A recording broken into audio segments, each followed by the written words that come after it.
Hare Krishna, Krishna Krishna, Hare Hare, Hare Rama, Rama Rama, Hare Hare। हरे कृष्णा जी, आप सबका बहुत बहुत स्वागत है आज के अध्याय 10 में। और बहुत बहुत धन्यवाद, आप सब लोग नियमित रूप से आ रहे हैं और भगवत गीता का अध्ययन करने का प्रयत्न कर रहे हैं। तो कल का अध्याय 9 के बारे में हम थोड़ा संक्षेप में चर्चा करते हैं। तो भगवान ने बताया कि भगवत गीता को समझने की योग्यता किस में है। तो वहां पर भगवान ने बहुत सुंदर शब्द का प्रयोग किया, अनसूयवे। अनसूय मतलब जिसके मन में द्वेष का भाव नहीं है, तो वो भगवत गीता को अच्छे से समझ सकता है। अब द्वेष भाव क्या है? तो जैसे बोला कि अगर हम किसी की प्रशंसा सुनते हैं और हमारे मन में कुछ हलचल मचती है, तो मतलब हमारे अंदर द्वेष का भाव है। या फिर हम किसी की निंदा करते हैं, या फिर हम किसी और के अंदर दोष ढूंढते हैं, तो मतलब हमारे अंदर द्वेष का भाव है। कई लोग तो भगवान श्री कृष्ण के अंदर भी दोष ढूंढ लेते हैं। वो बोलते हैं, देखो भगवत गीता में तो भगवान खुद की बड़ाई करते रहते हैं। तो वास्तव में ऐसे व्यक्ति क्या है? भगवान श्री कृष्ण से द्वेष करते हैं। क्यों? क्योंकि भगवान के अंदर भी दोष निकाल रहे हैं कि भगवान तो अपनी प्रशंसा सुनना चाहते हैं। जबकि 9वें अध्याय में भगवान बहुत स्पष्ट शब्दों में बोला कि जो अनसूयवे हैं, जिनके अंदर द्वेष का भाव नहीं है, वे भगवत गीता का अध्ययन अच्छे से कर सकते हैं। और आज के श्लोक में भी भगवान बोलेंगे कि ये सब भगवान क्यों बोल रहे हैं? क्या खुद को बताने के लिए कि मैं इतना बड़ा हूं, सर्वलोक महेश्वर? नहीं। भगवान का उद्देश्य क्या है, भगवान की वाणी से हम समझ सकते हैं। और फिर बताया कि भगवान का और अन्य जो ये संसार है उसका क्या संबंध है, उसके बारे में कुछ लोग वर्णन आता है। फिर उसके बाद में जो देवताओं की पूजा करते हैं उनका क्या होता है, उसके बारे में बताया। और भगवान ने बहुत सुंदर शब्दों में बताया, अनन्याश्चिन्तयन्तो माम ये जनाः पर्युपासते तेषां नित्याभियुक्तानां योगक्षेमं वहाम्यहम्। तो भगवान बोलते हैं, जो अनन्य भाव से भगवान की भक्ति करते हैं, तो भगवान उसका योग क्षेम वहन करते हैं। योग क्षेम का मतलब है जो प्राप्त हो गया है उसका ध्यान रखते हैं, और जो आवश्यक वस्तु है वह भी हमें प्रदान करते हैं। तो योग और क्षेम दोनों का वहन भगवान कहते हैं मैं स्वयं करता हूँ।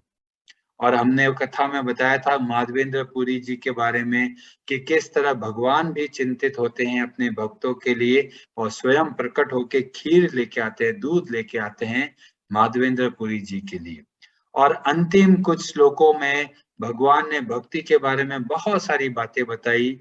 उन्होंने बताया कि कोई कितना भी दुराचारी हो, वह भी भगवान की भक्ति करने के योग्य है। कई बार ऐसा लगता है भगवान तो भेदभाव करते हैं, पक्षपात रखते हैं, मेरा भक्त तो एक साइड में, भक्त नहीं तो एक साइड में।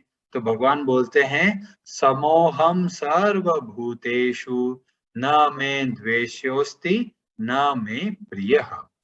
सब मेरे लिए बराबर है। क्यों? क्योंकि सारे मेरे अंश हैं। ममाइवांशो जीव लोके जीव भूतः सनातनः। इस तरीके से भगवान का जो मनोभाव है वो हमें पता चलता है कि भक्ति का मार्ग सबके लिए खुला है, हर कोई भक्त बन सकता है।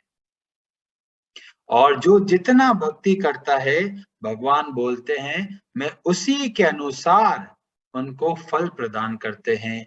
ये यथा माम प्रपद्यन्ते तांस्तथैव भजाम्यहम्। और इस तरह से फिर भगवान ने बहुत सुंदर श्लोकों में बोला, क्षिप्रम भवति धर्मात्मा शाश्वत शांति निगच्छति कौन्तेय प्रतिजानीहि न मे भक्तः प्रणश्यति। हे अर्जुन, लोग तो मेरा भरोसा नहीं करेंगे, पर तुम अगर बोलोगे कि भगवान के भक्त का कभी अहित नहीं होता, तो भगवान कहते हैं मैं उस वचन की रक्षा करता हूं। तो भगवान ये गारंटी देते हैं कि जो भक्ति के मार्ग में आगे बढ़ता है, भगवान उसका पूरा ध्यान रखते हैं। और लास्ट में भगवान ने स्पष्ट रूप से बोला करना क्या है, मन मना भव मद भक्तो मद्याजी माम नमस्कुरु, मन को मुझ में लगाओ। इतना सरल उपाय बताया भगवान ने, फिर भी लोग बड़े बड़े भ्रमित हो जाते हैं। तो अध्याय 10 के अंदर भगवान पुनः भक्ति के बारे में और अच्छे से बताते हैं। तो 9वें अध्याय हमारे लिए बहुत महत्वपूर्ण है। ये 7वें से लेके 12वां तो इतना जबरदस्त है कि हमें जगह जगह पे भगवान बोलेंगे भक्ति करो, पर लोग भ्रमित हो जाते हैं कि ये भक्ति होती क्या है। तो उसका वर्णन आज हम लोग करेंगे अध्याय 10 के अंदर।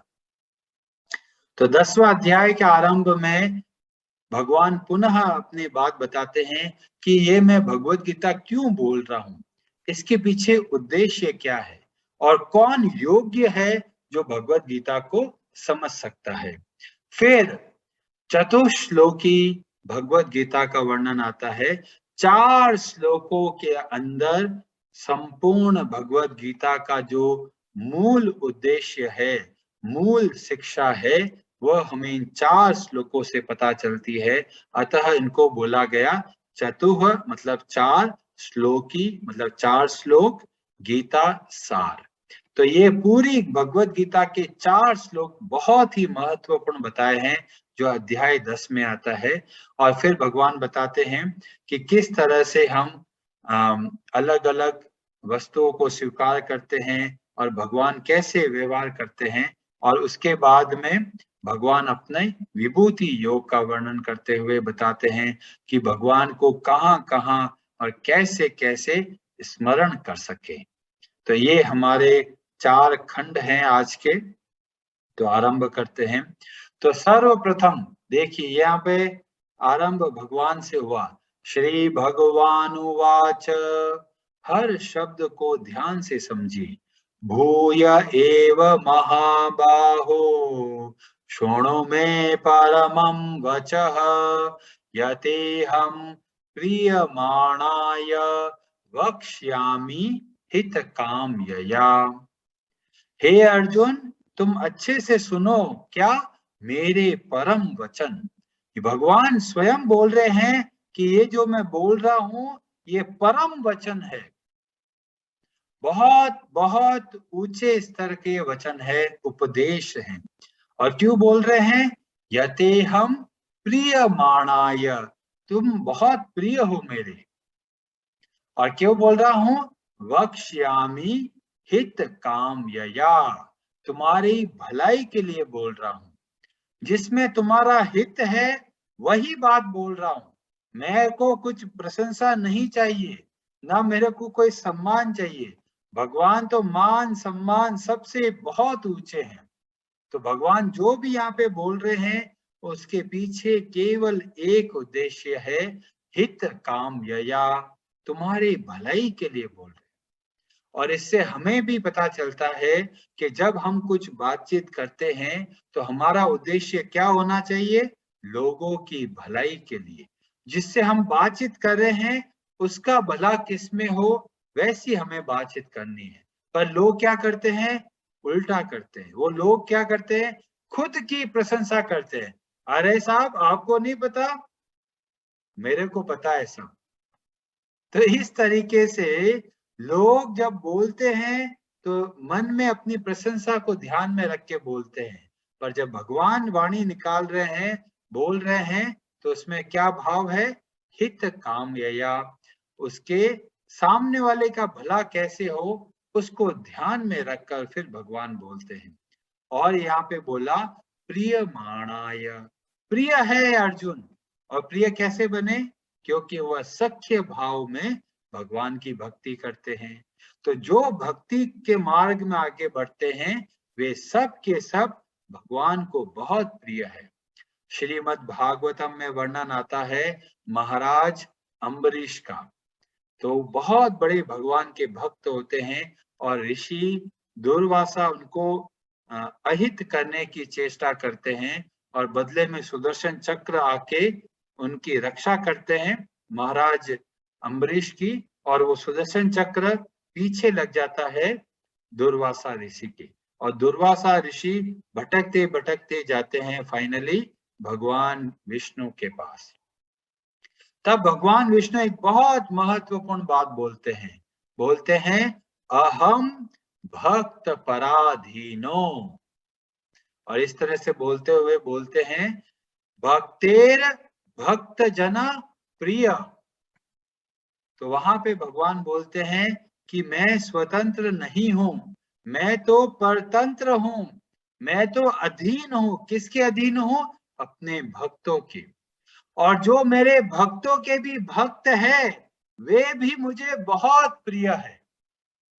तो हमें ये आवश्यक है कि भगवान के भक्तों की सेवा करनी चाहिए, क्योंकि जैसा भाव रहता है दास दास अनुदास, हम भक्तों के भी भक्त हैं और उनके भी हम दास हैं।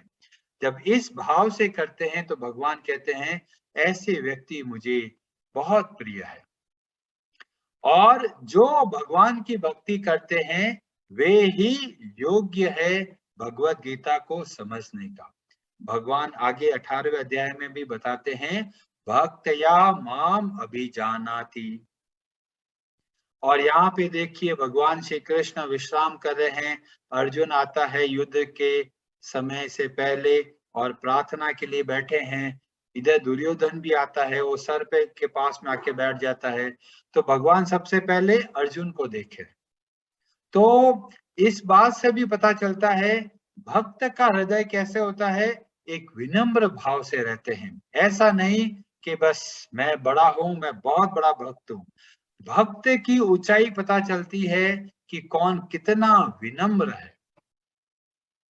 चैतन्य महाप्रभु बताते हैं कि जो पेड़ होते हैं उनसे भी विनम्र होना चाहिए हमें। वो हमें विनम्रता की शिक्षा देते हैं। सब लोग जो पेड़ को अलग अलग तरीके से उपयोग करते हैं, कोई काटता है, कोई उसको फल प्राप्त सब कुछ देता है। फिर ऐसे ही हमें क्या है, विनम्र बनना है। और इस तरह से हम लोग ये समझ सकते हैं जब हम विनम्र भाव से भक्ति करते हैं और भक्ति के माध्यम से जब हम भगवत गीता का अध्ययन करने का प्रयत्न करते हैं तो हमें भगवत गीता बहुत अच्छे तरीके से समझ में आती है। जब ये बताया फिर बोलते हैं भगवान श्री कृष्ण ये देवता लोग तो कभी भी जाके दर्शन कर लेते होंगे उनके। तो बोलते हैं संभव नहीं है, देवता लोगों को भी भगवान के दर्शन नहीं होते। देवता लोग ब्रह्मा जी के पास जाते हैं और ब्रह्मा जी को भी गारंटी नहीं है कि दर्शन हो जाएंगे। कभी कभी भगवान की कृपा होती है तो दर्शन दे देते हैं और कभी कभी दर्शन भी नहीं देते, बस आवाज सुनाई देती है कि ब्रह्मा जी मैं आने वाला हूं और आप इस बात का ध्यान रखो। तो क्या देवता या कोई ऋषि मुनि क्या भगवान को जान सकते हैं? तो भगवान इसके उत्तर में बोलते हैं न मैं विदुह सुर गणाः प्रभवम न महर्षयः। न देवता लोग मेरे को जान सकते हैं न बड़े बड़े ऋषि जन। क्यों? अहमादि ही देवानाम महर्षिणाम च सर्वशः। मैं देवताओं का भी आदि हूँ और महर्षियों का भी आदि हूँ, तो वह सब मेरे को नहीं जान सकते। तो यहाँ पे जो चित्र में दिखाया गया है वो बताया गया कि देवकी माता के गर्भ में जब भगवान श्री कृष्ण है तो सभी देवी देवताएं आके उनसे प्रार्थना करते हैं। क्यों कर रहे हैं? क्योंकि भगवान पधारे हैं। किसके लिए पधारे हैं? खुद की इच्छा के लिए नहीं, इन लोगों की भलाई के लिए पधारे हैं। तो एक बहुत कृतज्ञता का भाव रखते हुए ये सारे देवता लोग आकर स्वतः ही प्रार्थना करते हैं। क्योंकि बिना प्रार्थना किए भगवान को नहीं समझ सकते। तो ये प्रार्थना करके जब जाते हैं तब भगवान प्रकट होते हैं। कई लोग पूछते हैं, भगवान का जन्म तो बहुत सामान्य बालक होता, वैसे ही हुआ होगा। नहीं, जब भगवान प्रकट हुए थे तो बालक के रूप में प्रकट तो हुए थे, पर ऐसे नहीं थे रोते हुए आए। उनके सर पे मुकुट था, कानों में कुंडल थे, कौस्तुभ मणि थी, वैजयंती माला थी, चतुर्भुज रूप था, छोटे से बालक थे। तो भगवान के जो जन्म है और जो कर्म है वो बहुत दिव्य है। फिर ये जो 4 श्लोक है ये बहुत महत्वपूर्ण है। आप इसको अच्छे से समझिए और हो सके तो इसको याद कीजिए।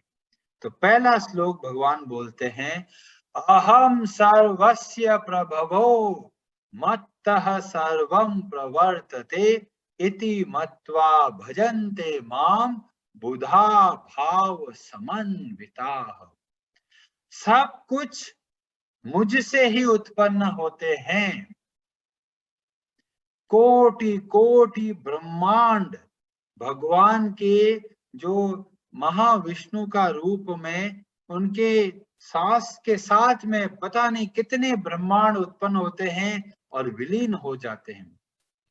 और करोड़ों ब्रह्मांडों में एक ब्रह्मांड, उसके अंदर भी 14 भुवन, उसके अंदर एक भूमंडल, उसमें ये पूरा पृथ्वी, पृथ्वी के एक छोटे से जगह भारतवर्ष, और वहां पे हम लोग बैठे सोचते हैं कृष्ण भगवान कौन है, हम तो सबसे बड़े हैं। तो घमंडी लोगों का देखिए कितना घमंड है। भगवान के सामने ब्रह्मांड एक राई के जितना है और उसमें भी हम छोटे सा एक कण के सदस्य हैं, और फिर भी लोग पता नहीं किस बात पे अहंकार में घूमते हैं। जब हम इस बात को समझते हैं तो हमारा मन स्वतः ही विनम्र बन जाता है कि हम इतने इतने छोटे हैं और भगवान कौन है? वो भगवान श्री कृष्ण अहम सर्वस्य प्रभवो। ब्रह्म संहिता में भी आता है, ईश्वरः परमा कृष्ण सच्चिदानंद विग्रह अनादिर आदिर गोविंद सर्व कारण कारणम। समस्त कारणों के मूल कारण है। वही बात यहाँ पे बता रहे हैं। तो ये तो पहली लाइन हुई। दूसरी लाइन क्या है? इति मत्वा, इस प्रकार जानकर क्या करते हैं? भजन्ते माम, तुरंत भगवान श्री कृष्ण की भक्ति में लग जाते हैं।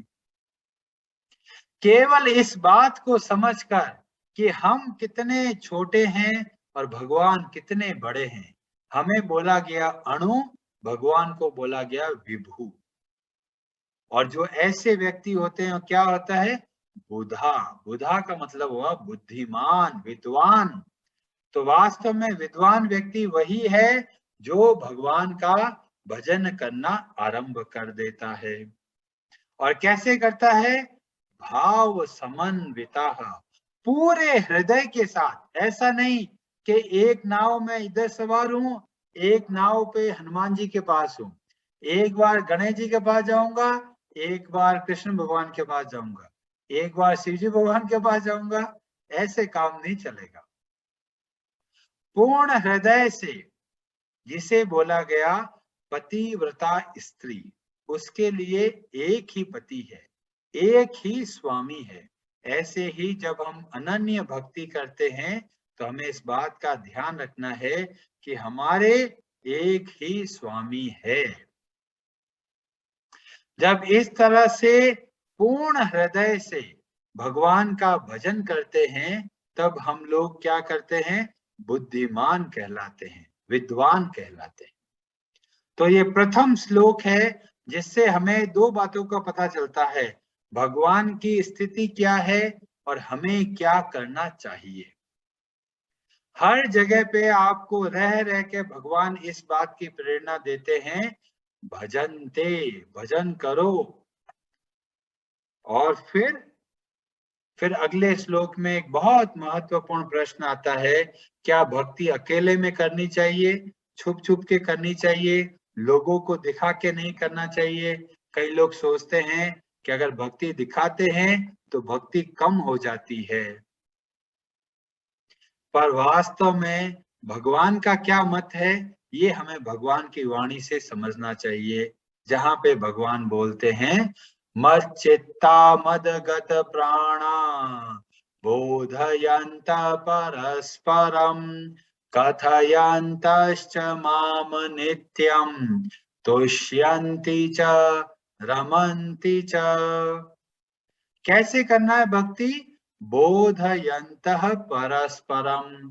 परस्पर का मतलब है मिलकर करनी है, सबके साथ में करनी है। जितने ज्यादा लोग जुड़ते हैं और भगवान की भक्ति करते हैं तो भगवान बोलते हैं ऐसे व्यक्ति को क्या मिलता है? हृदय की पूर्ण संतुष्टि प्राप्त होती है। तुष्यन्ति च रमन्ति च। संसार के सारे भोग मिलाकर भी हमें तृप्त नहीं कर सकते, पर जिस तरह से जब हम भक्ति करते हैं, कैसे? बोधयन्तः परस्परम, मिलकर भक्ति करते हैं। कैसे करते हैं? मद चित्ता, मन को मुझ में लगाते हैं। मदगत प्राण, पूरा जीवन भगवान के समर्पित करते हैं। बोधयन्तः परस्परम। तो चैतन्य महाप्रभु भी यही किए। ऐसा नहीं कि चुपचाप एक जगह जाके बैठकर भगवान का भजन कर रहे हैं।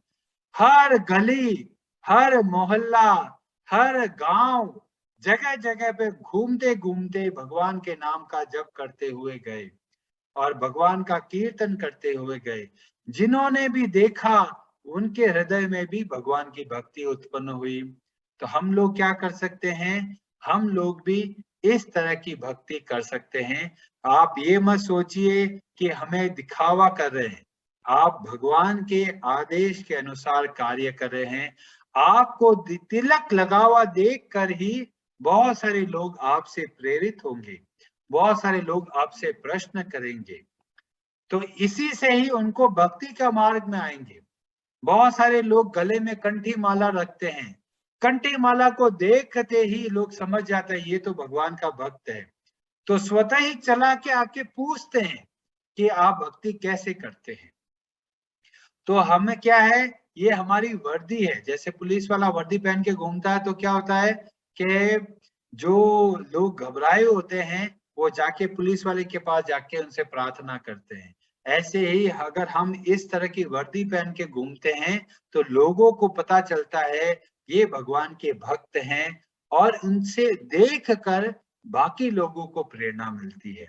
तो हमारा क्या भाव होना चाहिए? हमारा ये भाव होना चाहिए जिससे ये हम अच्छे से भक्ति करें और लोगों को भी भगवान की भक्ति करने की शिक्षा दें। पर मन में अहंकार नहीं दिखाना है। तो इसको बोला है मिथ्याचारी, जो बाहर से तो तिलक लगाता है पर मन जगह जगह पे भटकता है। तो हमारा पहला प्रयत्न होना चाहिए, पहले आचार और उसके बाद में आता है प्रचार। तो पहले आप अपने मन को शुद्ध कीजिए भगवान के नाम जप करने के माध्यम से और उसके बाद में आप प्रचार कर सकते हैं। पर केवल कंठी माला धारण करने से, तिलक धारण करने के साथ में और आप भगवान का नाम का जप करते हैं तो ये भी बहुत उत्तम है, क्योंकि और लोगों को आपको देखकर प्रेरणा मिलती है। तो हमें क्या करना है? परस्परम, मिल के भक्ति करनी है। प्रभुपाद जी 70 वर्ष की आयु में वृंदावन में आराम से बैठे भगवान का भजन कर रहे थे। उनके दिमाग में था मैं तो आराम से भजन कर रहा हूं, पर बाकी के जो संसार के लोग हैं बेचारे, वह दुख पा रहे हैं, संसार में भटक रहे हैं। तो उनका ध्यान रख के, उनका हित की कामना से वृंदावन छोड़कर अमेरिका गए, इतनी कठिनाई के साथ में, और कोई सुनने वाला नहीं है। तो अकेले गए एक पार्क में और वहां बैठ के कीर्तन करते थे। कुछ ही दिनों में बहुत सारे लोग घूमते घूमते वो बैठ के भजन करने लग गए प्रभुपाद जी के साथ में। तो हमें भी ये शिक्षा प्राप्त होती है, भक्ति करे तो और लोगों को साथ में रखे, यथा संभव जहां तक संभव है और लोगों को भी भगवान के बारे में बताए और मिलकर भक्ति करे। तो फिर अब यहाँ पे बहुत महत्वपूर्ण प्रश्न आता है कि भक्ति होती क्या है। बहुत सारे लोग बोलते हैं मन में जप करो तो भक्ति कहलाती है, कई लोग बोलते हैं छुपा के रख के करना चाहिए तो भक्ति होती है, कई लोग बोलते हैं आरती करते हैं वो भक्ति कहलाती है। तो भक्ति की परिभाषा हमें मिलती है नारद पंचरात्र ग्रंथ से, और उसका वर्णन आता है चैतन्य चरितामृत नामक जो एक साहित्य है उसमें मध्य लीला के अध्याय 19वां और श्लोक नंबर 170 में वर्णन आता है कि वास्तव में भक्ति क्या है। और ये कौन बता रहे हैं? ये नारद जी बताते हैं अपने नारद पंचरात्र में। आप लोगों ने टीवी देखा होगा, टीवी में जब भी नारद जी को दिखाते हैं तो हमें लगता है ये तो ऐसे व्यक्ति है जो हर जगह पे लड़ाई करवाते हैं, इधर की बात उधर करते हैं, उधर की बात इधर करते हैं, और नारद जी का बहुत बेकार रूप दिखाते हैं। पर वास्तव में नारद जी भक्ति के आचार्य हैं। उन्होंने नारद भक्ति सूत्र नामक ग्रंथ की भी रचना करी, उसमें भक्ति के बारे में इतना अच्छे से बताया, और स्वयं भी जगह जगह पे हर जगह पे अलग अलग लोकों में जाकर लोगों को भगवान की भक्ति करने की प्रेरणा देते हैं। बड़े बड़े शिकारी, डाकू, चोर, वो सब नारद जी के संग के प्रभाव से शुद्ध भक्त बन गए। प्रहलाद महाराज को उन्होंने ट्रेनिंग दी, ध्रुव महाराज को उन्होंने ट्रेनिंग दी, न जाने कितने लोगों को नारद जी ने भक्ति सिखाई। तो नारद जी, जब हम शास्त्र अध्ययन करते तो हमें पता चलता है कि कितने बड़े भक्त हैं ये, और उनका हृदय में कितनी दया का भाव है। तो वो बताते हैं भक्ति की परिभाषा बहुत अच्छे से आप समझिए। सर्वोपाधि विनिर्मुक्तम तत्परत्वेन निर्मलम रसिकेन हृषिकेश सेवनम भक्तिर उच्यते। भक्ति कहते हैं किसको? रसिकेन ऋषिकेश सेवनम, मतलब अपनी इंद्रियों को इंद्रियों के स्वामी भगवान की श्री कृष्ण की सेवा में लगाना, इसको बोलते हैं भक्ति। तो ऋषिकेन मतलब शरीर की इंद्रिया। शरीर की इंद्रिया कौन कौन है? जैसे 5 बोला है ज्ञानेंद्रिया, 5 होती है कर्मेंद्रिया। 5 ज्ञानेंद्रिय का वर्णन आता है, जैसा कि पहले आंख। तो आंख एक अपनी ज्ञानेंद्रिय है। तो आंखों को भगवान की सेवा में कैसे लगाना है? आंखों से भगवान के दर्शन करने हैं, और भगवान के जो मंदिर है वहां पे जो विग्रह है उनके दर्शन करना, उनके साहित्य जो भगवत गीता जैसे ग्रंथ है उनका अध्ययन करने के उपयोग में लेना है इन आंखों को। तो इस तरह से हम भगवान की सेवा कर सकते हैं। कानों से सेवा कैसे करें? भगवान का गुणगान सुनकर, भगवान की कथा सुनकर। मुंह से भगवान की सेवा कैसे करें? भगवान का कीर्तन करते हुए, भगवान के नाम का जप करते हुए, और भगवान को जो भोग लगाते हैं उसके बाद जो प्रसाद होता है उसको ग्रहण करने से। और त्वचा, त्वचा को कैसे भगवान की सेवा में लगाते हैं? जब हम दंडवत नमस्कार करते हैं। तो इस तरीके से हमने अपनी 5 ज्ञानेंद्रियों को भगवान की सेवा में लगाया। और हाथों को कैसे क्या करना है? भगवान के जो मंदिर है उसके मार्जन में, उसके सफाई करने में आप अपने हाथों का उपयोग कीजिए। पांवों का उपयोग भगवान की सेवा में कैसे करोगे? भगवान के जो तीर्थ स्थली है, लीला स्थली है, वृंदावन धाम, अयोध्या, वहां पे जाना, वहां पे भगवान के भक्तों का संग करना, भगवान के श्री विग्रह के दर्शन करना। तो इस तरह से अपने पांवों के द्वारा भगवान की सेवा कर सकते हैं। और इस तरीके से जब हम भक्ति करते हैं तो वह भक्ति कहलाती है। केवल मन को ही भगवान की सेवा में नहीं लगाना है, मन, बुद्धि और इंद्रिय सभी को भगवान की सेवा में जब लगाएंगे तब वह भक्ति कहलाएगी।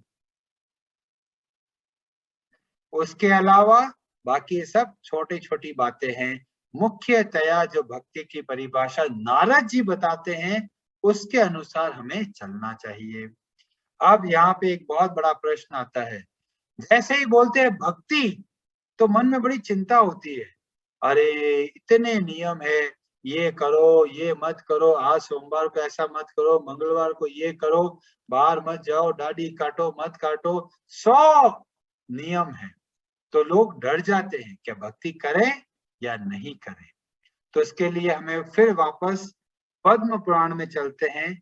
पद्म पुराण में बहुत सुंदर श्लोक में वर्णन आता है कि क्या करना चाहिए और क्या नहीं करना चाहिए। तो पद्म पुराण का ये श्लोक है जो हमें चैतन्य चरितामृत में मिलता है मध्य लीला में। तो इसमें बताया गया, स्मर्तव्यः सततम वैष्णोर विस्मर्तव्यो न जातु चित् सर्वै विधि निषेधा स्युरेत योरेव किंकरा।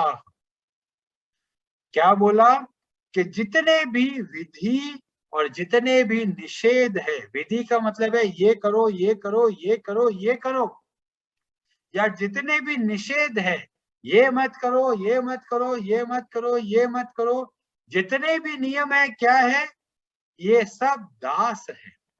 किनके अधीन है? 2 नियम के। कौन से नियम? पहला नियम, स्मर्तव्यः सततम वैष्णो,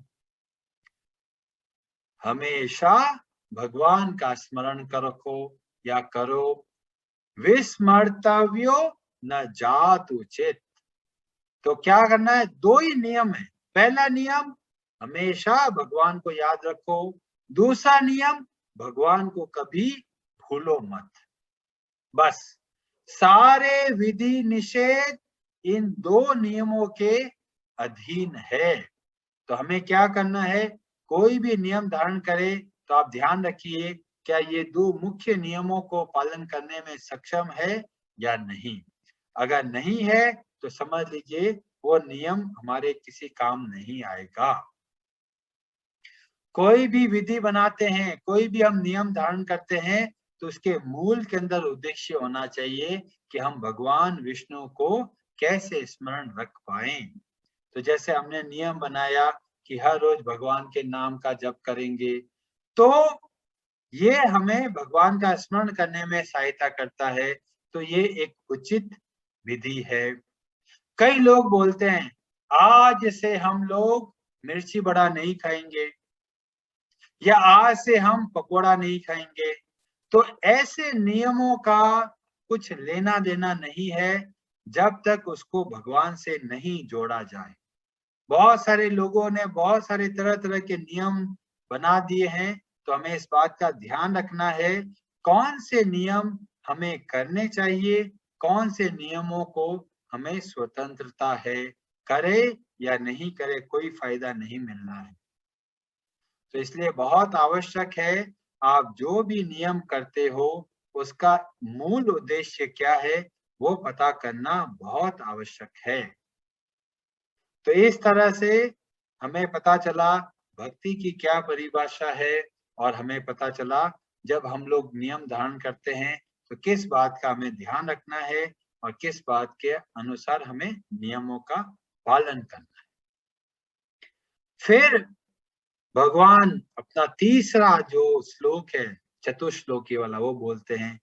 तो उसमें कई लोगों का ये प्रश्न रहता है कि भाई बुद्धि कम है जी, क्या करें, कैसे बुद्धि को बढ़ाएं।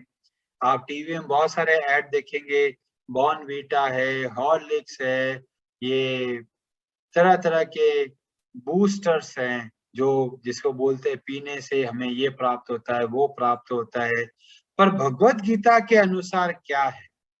और आप समझ सकते हैं जब भगवान श्री कृष्ण कुछ बताते हैं तो उसका कितना महत्व है। और क्या बोलते हैं, तेषां सतत योक्तानां भजतां प्रीति पूर्वकं ददामि बुद्धि योगं तं येन मामुपयान्ति ते।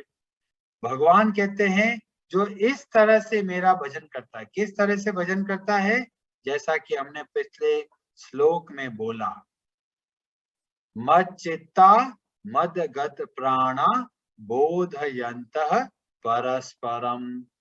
जब इस भाव से हम भगवान का भजन करते हैं तो भगवान गारंटी देते हैं, दो बातों के बारे में बताते हैं। पहले बोला ददामि बुद्धि योगम, मैं उनको वो बुद्धि प्रदान करता हूं जिससे कि वो मेरी तरफ आ सके।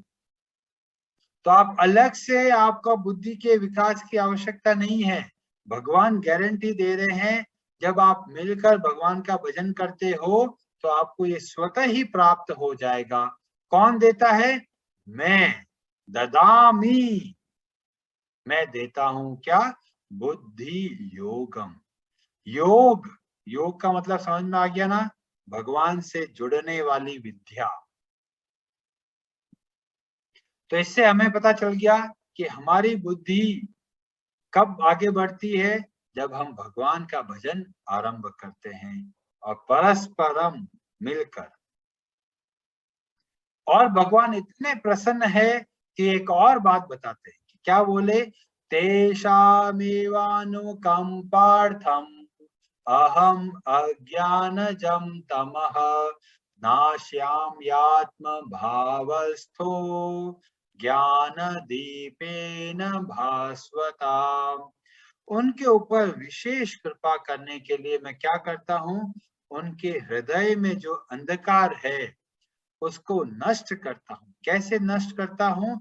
ज्ञान दीपेन भास्वता। अभी हमारे हृदय के अंदर बहुत अंधकार है। तो बोलेंगे जी आपको कैसे पता कि हमारे हृदय में अंधकार है? तो बोला कि जब हमको डर लगता है, इसका मतलब हमें कुछ चीजें अच्छे से नहीं पता। जैसे कि हम अंधेरे में चलते हैं तो हमें डर लगता है, पता नहीं सांप हो सकता है, बिच्छू हो सकता है, कुछ भी हो सकता है। क्यों? क्योंकि अंधेरा है। और जैसे ही हमें पता चलता है, जब हम रोशनी करते हैं तो हमें सब कुछ चीजें साफ साफ दिखने लग जाती है। और जब चीजें हमें साफ साफ दिखने लगती है तो हमारा भय चला जाता है। ऐसे ही हमारा हृदय में भी कई बार तरह तरह के भय होते हैं, और जब हमें ज्ञान के द्वारा प्रकाश प्राप्त होता है तो हमारा जो भय है वो चला जाता है। तो भगवान बोलते हैं जो हृदय के अंदर अंधकार है उसको दूर करते हैं भगवान स्वयं। और कैसे करते हैं? ज्ञान दीपेन, ज्ञान के प्रकाश के द्वारा। तो ये भगवान गारंटी दे रहे हैं कि आपको कुछ और करने की आवश्यकता नहीं है। आपको क्या करना है? मच्चित्ता मदगत प्राणा बोधयंत परस्परम। बाकी सब कुछ भगवान बोल रहे हैं मैं ध्यान रख रहा हूं, आपको बस इतना काम है कि भगवान का भजन में आगे बढ़ना है। अब इस तरह से भगवान ये चतुश्लोकी का चौथा श्लोक है, जिसमें दो तो बताया कि भाई फायदा क्या मिला, और पहला जो बताया जिसमें कि हमें भगवान का जो स्थिति क्या है और हमें क्या करना है और कैसे करना है। इस तरीके से ये 4 श्लोकों में हमें पूरा भगवत गीता का सार इन 4 श्लोकों में मिलता है। तो इसका मतलब यह हुआ कि हमें हर रोज नियम से भगवान की भक्ति आरंभ करनी है। तो कानों को, नाक को, मुंह को, आंखों को, त्वचा को, सबको भगवान की भक्ति के लिए लगाना है। जब इस तरह से बात बोली तब भगवान की बात सुनकर अर्जुन ने प्रश्न किए। प्रश्न करने से पहले अर्जुन को थोड़ा थोड़ा भी अनुभव होने लगा कि मैं किससे बात कर रहा हूं। पहले समय तो सोच रहे थे भी कोई मेरा दोस्त है, पर अब अर्जुन के अंदर एक अलग तरह के भाव उत्पन्न हो रहे हैं। और क्या कर रहे हैं, अभी प्रश्न सीधा नहीं पूछ रहे, पहले प्रार्थना करते हुए बोलते हैं, परम ब्रह्म परम धाम पवित्रम परमं भवान पुरुषं शाश्वतं दिव्यम आदि देवम अजम विभुम। पहली बार यहाँ पर भगवत गीता में हमें पता चलता है कि भगवान के लिए अर्जुन स्तुति करना आरंभ किए। क्या बोले, परम ब्रह्म, आप परम ब्रह्म है, परम धाम पवित्रम परमम भगवान आप, पुरुषम शाश्वतम दिव्यम आदि देवम अजम विभुम। तो फिर ये बोल रहे हैं, ये मैं नहीं बोल रहा, मेरे साथ तो बड़े बड़े ऋषि हैं, वह भी बोल रहे हैं, और तो और आप भी बोल रहे हो। तो अर्जुन का जो ज्ञान है वो ऐसा है कि सब पे आधारित है, खुद का अनुभव भी बोल रहा है, बड़े बड़े भक्तों ने भी बोला है, और आप भी बोल रहे हो, जो आप बोल रहे हो वो सबको मैं सत्य मानता हूं। तो ऐसा नहीं है कि भाई अर्जुन ने बोला आप बड़े हो, हाँ बड़े हो गए, भगवान ने बोला बड़े हैं तो बड़े हो गए, नहीं। बड़े बड़े लोग जैसे कि नारद, असित, देवल और व्यास जैसे महर्षि भी इस सत्य को स्वीकार करते हैं। क्या स्वीकार करते हैं, कृष्णस्तु भगवान स्वयं, ये जिसकी वाणी है वो कोई सामान्य व्यक्ति नहीं है, ये साक्षात स्वयं भगवान है। तो ऐसे भगवान जब कुछ बोल रहे हैं तो बहुत आवश्यक है कि हमें उनको अच्छे से सुनना है। बड़े बड़े ऋषियों ने भी इस बात को स्वीकार किया कि भगवान श्री कृष्ण पूर्ण पुरुषोत्तम है। अतः हमें क्या करना है, महाजनो येन गता स पंथा, जो बड़े बड़े महाजन है उन्होंने किसको स्वीकार किया, हम भी उनको स्वीकार करना चाहिए। तो जब बोलते नारद जी बोलते हैं कि ये कोई और नहीं साक्षात स्वयं भगवान है, और भगवान भी बोल रहे हैं कि सब कुछ मुझसे ही उत्पन्न होता है, तब हमें लगता है कि ये जो वाणी है ये साक्षात भगवान श्री कृष्ण जो कि स्वयं भगवान है उनकी वाणी है। जब हम इस बात को समझते हैं तब हम भगवान की वाणी को बहुत ही सावधानी पूर्वक समझने का प्रयत्न करते हैं। और यहाँ पे बोला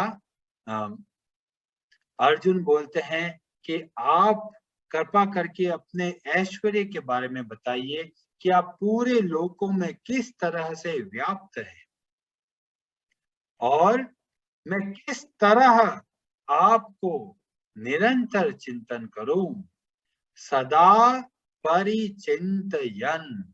जब इस तरह का शब्द का प्रयोग किया तब इसका मतलब यह हुआ कि अर्जुन ये जानना चाहता है कि भगवान आप तो मेरे को बोल रहे हो, पिछले श्लोक में बोला तस्मात् सर्वेषु कालेषु माम अनुस्मर युध्य च, भगवान पर मैं युद्ध करूं या आपका चिंतन करूं, दोनों एक साथ कैसे संभव है। या तो मैं युद्ध कर पाऊंगा और या फिर मैं आपका स्मरण कर पाऊंगा, तो दोनों एक साथ करना तो बहुत असंभव सा लग रहा है। तो यहाँ पे अर्जुन ने प्रश्न किया कि मैं किस तरह आपका निरंतर चिंतन करूं, किस तरह निरंतर आपका स्मरण कर पाऊं, ऐसा आप मुझे मार्ग बताइए।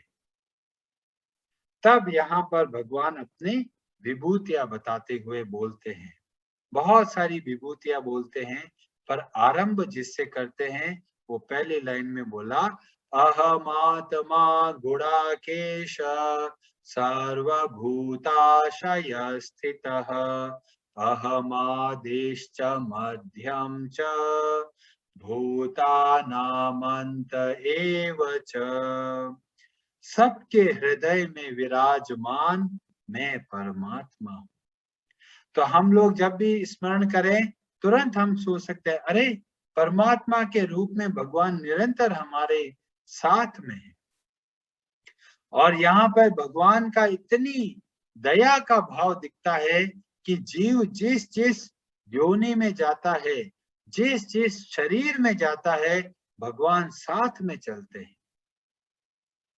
कोई सूअर बन जाता है, गंदगी खाता है, भगवान ये नहीं कहते बदबू आ रही है यहां मैं नहीं जाऊंगा, वहां पर भी जाते हैं। वहां पर जो सूअर है उसके हृदय में भी भगवान श्री कृष्ण विद्यमान रहते हैं और उसको प्रेरणा देते हैं। तो ये है भगवान की दया कि जीव के साथ में भगवान कहाँ कहाँ चले जाते हैं। कीट पतंग, जो गंदगी के अंदर जो कीड़ा घूमता है, भगवान वहां भी जाते हैं। क्यों जाते हैं? क्योंकि भगवान कहते हैं पता नहीं कब ये मेरे पास आएगा, ये मेरा अंश। तो भगवान की कितनी दया है कि जगह जगह पे हर समय सबने हमारा साथ छोड़ा है, पर भगवान ने कभी हमारा साथ नहीं छोड़ा। जितने शरीर गए, हर शरीर के अंदर भगवान साथ में चले हैं हमारे।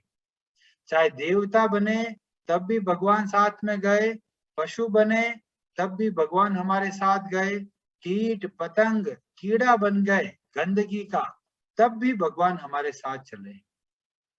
भगवान हमारा कितना ध्यान रखते हैं, और हम क्या कर रहे हैं? हम भगवान को सबसे पहले छोड़ देते हैं। कुछ भी हुआ, भूखे भजन न होए गोपाला, ये लो थारी कंठी माला। जब तकलीफ होने लगती है, सबसे पहले भगवान को छोड़ते हैं। पर जो भगवान है वो हमेशा हमारा साथ दिया। शरीर जिसको हम इतना ध्यान रखते हैं, वो भी हमारा साथ छोड़ देता है। वो तो बाकी लोग तो बहुत दूर की बात है, हमारा खुद का शरीर ही हमारा साथ छोड़ देता है, जिसके लिए, जिसके लालन पालन के लिए हम इतना समय लगाते हैं, मेकअप करने के लिए, हर्ष पुष्ट होने के लिए, और वो शरीर हमारा त्याग कर देता है। पर भगवान कभी भी हमारा त्याग नहीं करते। भगवान साथ में चलते हैं और हृदय में विराजमान होते हैं। अब कई लोग बोलेंगे बहुत सारे जो कीड़े हैं, गंदगी, उनका हृदय कहाँ होता है? उनका तो हृदय खोले तो कुछ भी नहीं है। तो यहाँ पे बोला कि जब भगवान बोल रहे हैं कि सबके हृदय में निवास परमात्मा हूँ, तो वास्तव में भगवान निवास करते हैं। और जब हृदय बोला गया तो वो पंप नहीं जो धड़कन बढ़ा रहा है, वास्तव में भगवान बता रहे हैं कि जो जिसका जो शक्ति का आधार है, वहां पर भगवान विराजमान रहते हैं। तो जो जैसे फिजिक्स में पढ़ते हैं सेंटर ऑफ मास और सेंटर ऑफ ग्रेविटी, तो वैसे ही हृदय के बारे में बताया गया। कई लोग ये सोचते हैं कि भाई किसी का हार्ट ट्रांसप्लांट होता है, हृदय निकाल कर दूसरे का लगा देते हैं, तो क्या भगवान चले गए? नहीं, भगवान वहीं पे रहते हैं। क्यों? क्योंकि जहाँ पे जीव रहता है वहीं पे भगवान विराजमान रहते हैं। और फिर भगवान बहुत सारी विभूतियां बताते हैं कि सभी रुद्रों के अंदर भगवान जो शिव है उसको मुझको जानो, चंद्रमा है, सूर्य है, जगह जगह पे भगवान इतने सारे उदाहरण बताते हैं कि हर जगह पे तुम मेरा स्मरण कर सकते हो। हर जगह पे समुद्र को देखा तो आप स्मरण कर सकते हो, चंद्रमा को देखा तो स्मरण कर सकते हो, सूर्य को देखा तो स्मरण कर सकते हो, अपना मन जब भटकता है उसको देखा तो मेरा स्मरण कर सकते हो। इस तरह से हर समय हम भगवान का स्मरण कर सकते हैं। इसमें एक बहुत महत्वपूर्ण शब्द आता है, यज्ञानाम जप यज्ञोस्मि स्थावराणाम हिमालयः। सभी प्रकार के यज्ञों में सबसे बड़ा यज्ञ है जप यज्ञ। और यही बात हमें सिखाई जाती है कि हमें नियमित रूप से भगवान के नाम का जप करना चाहिए। हरे कृष्णा महामंत्र जो जप बताया गया वैसे जप करना चाहिए। और ये सबसे बड़ा यज्ञ है। और जब ऐसे यज्ञ करते हैं जिसको बोला गया संकीर्तन यज्ञ, जब इस तरह का यज्ञ करते हैं तो हम इस संसार के बंधन में नहीं फंसते। तीसरे अध्याय में मैंने बता दिया था पहले, क्या? यज्ञार्थात कर्मणो अन्यत्र लोको अयम कर्म बंधना। यज्ञ के अलावा जो कुछ किया जाए वह सब इस संसार का बंधन है। और यहाँ पे बताया कि जब हम लोग नियमित रूप से जप करते हैं तो वास्तव में हम बहुत बड़ा यज्ञ करते हैं। और भगवान अपनी विभूति में बताते हुए बोलते हैं, समस्त सृष्टि का जो बीज है वह मैं हूं। यच्चापि सर्वभूतानां बीजं तदहमर्जुन न तदस्ति विना यस्यान्मया भूतं चराचरम। समस्त प्राणी कोई भी ऐसा नहीं है जो भगवान से अलग है। तो जिसको भी देखे उसको हम भगवान के स्मरण करने में सहयोग ले सकते हैं। फिर भगवान बोलते हैं, जो जो आपको खींचता है, जो जो शक्ति दिखती है, जो जो ऐश्वर्य दिखता है, जो जो सौंदर्य दिखता है, वह सब मम तेजो अंश संभवम, वो सब मेरे तेज का ही अंश है। तो इस तरीके से हम क्या कर सकते हैं? भगवान का स्मरण कर सकते हैं। कोई बहुत अच्छा बोलता है तो हम भगवान का स्मरण कर सकते हैं। कोई से ज्यादा कोई विशेष योग्यता है तो हम भगवान का स्मरण कर सकते हैं। तो जो भी आपको दिखे कि इसमें तो ये चीज बहुत गजब गुण है, उसको आप भगवान के अंश को ही समझ सकते हैं। और फिर भगवान बोलते हैं, अथवा बहु नैतेन किम ज्ञातेन तवार्जुन। ये सब जान के तुम्हें क्या करोगे? मैं पूरे ब्रह्मांड को एक अंश मात्र में धारण करके स्थित हूं।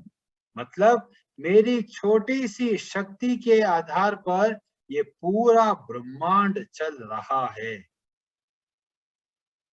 तो बताया गया कि इतना कॉम्प्लेक्स सिस्टम है। हम अपना शरीर को देखो, इतनी सारी चीजें बनी है, अंदर इतने सारे सिस्टम लगे हुए हैं और कब कब क्या क्या कार्य होता है। एक ब्रह्मांड के अंदर कितनी जटिल चीजें हैं। और भगवान बोलते हैं, ये कैसे संभव है? केवल मेरे एक अंश मात्र शक्ति से। जब इस बात को हम समझ जाते हैं तो हम भगवान की भक्ति पूर्ण हृदय से करते हैं। और इस तरीके से अध्याय 10 को हम लोग समझते हैं कि ये जो 4 श्लोक बताए गए, चतुश्लोकी, ये भागवत गीता का सार की तरह माना गया है। तो आप ये 4 श्लोक तो अवश्य ही याद कीजिए। और फिर भगवान अपनी अलग अलग विभूतियों का वर्णन बताते हैं और लास्ट में बोलते हैं कि जो जो भी आपको खींचती है, अट्रैक्ट करती है, आकर्षण वस्तु है, उन सब को भगवान की शक्ति के एक अंश की ही अभिव्यक्ति समझना चाहिए। जब इस तरह से हम हर जगह पे हम भगवान का निरंतर स्मरण कर सकते हैं। और इस तरीके से भगवान ने बहुत ही अच्छे तरीके से बताया कि किस तरह से हम दोनों काम एक साथ कर सकते हैं। भगवान का स्मरण भी कर सकते हैं और संसार का कार्य भी कर सकते हैं। हरे कृष्णा जी, आप सबका बहुत बहुत धन्यवाद कि आप नियमित रूप से और भगवत गीता समझने का प्रयत्न कर रहे हैं।